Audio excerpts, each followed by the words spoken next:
Assalaamu calaykum waraxmatullaahi wabarakaatuh. Ku soo dhowaada kanaalka Dhugasho. Magacaygu waa Cabdiraxmaan Suudi. Waxaan maanta idiin soo gudbinayaa qiso aad u cajiib ah. Qisadan waxay dhex martay nin faqiir ah iyo nin taajir ah, waxayna ku bilaabanaysaa sida tan. Waxaa jiray nin faqiir ah, waxaa xanuunsaday wiil uu dhalay, wuxuuna awoodi waayey inuu aado iskuulka. Waxaa kaxaysay hooyadii waxayna u qaaday isbitaalka.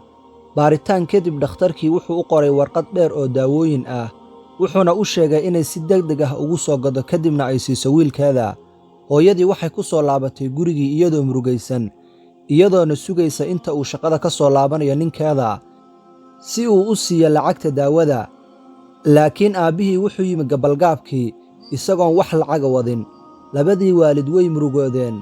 Markay eegaan ilmahoodii oo xanuunsanna waxaa ku siyaadaysay murugada. Saacado kadib aabbihii wuxuu qaatay go'aan adag.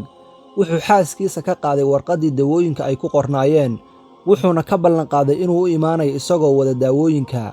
Ninkii wuu baxay wuxuuna aaday guriga ninka deriskiisa ah oo ahaa nin hantiilo ah, kaasoo ka samaysan derbiye aad u qurux badan, ayna yaalliin fadhi aad u jilicsan, albaabkiisuna uu ka samaysnaa xariir. Isagoo ogaa in ninka taajirka ah iyo faamilkiisuba ay ka maqnaayeen guriga, wuxuu ka soo galay guriga dhanka daaqadda, wuxuuna jeebkiisa kala soo baxay toosh yar si uu ugu ifiyo guriga ugana baaro meesha ay taallo lacagtu.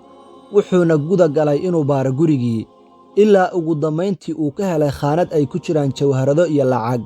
Kadib ninkii faqiirka ahaa wuxuu urursaday lacagtii, wuxuuna gashtay jeebkiisa, wuxuuna go'aansaday inuu ka baxo daaqaddii uu ka soo galay guriga.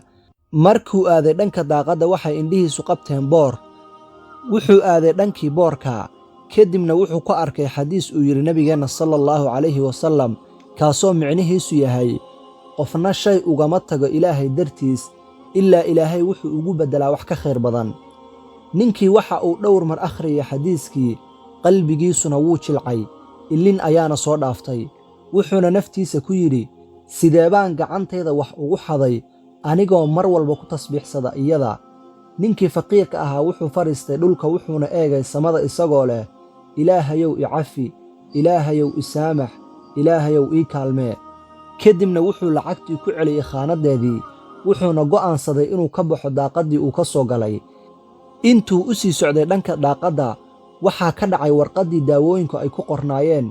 Isaguna muusan dareemin, wuu iska baxay isagoo ku celcelinaya astakfirullaah, astakfirullaah, ilaa uu ka gaaray gurigiisii. Wuxuuna arkay wiilkiisii oo hurda. Wuxuu fadhiistay dhinaciisa, wuxuuna bilaabay inuu u duceeyo wiilkiisa.